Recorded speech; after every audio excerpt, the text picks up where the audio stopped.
mean, one of the things about the court case with Mary Mahoney's was this news came out that they had been found guilty of this fraud and they paid this fine. And locally, people just didn't seem to care, right? It wasn't that they were,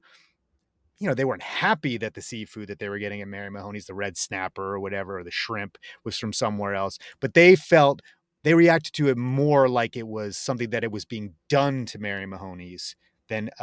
it was something that Mary Mahoney's was doing to them. And I'm curious if that impacted your reporting, and maybe you could tell me what the biggest obstacle to your reporting was. Yeah, I mean that definitely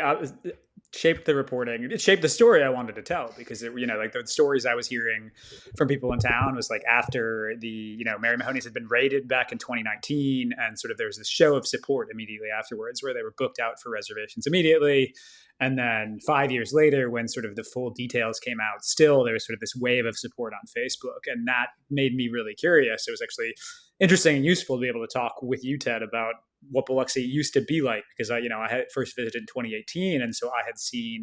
it only in this era where this fraud was already happening.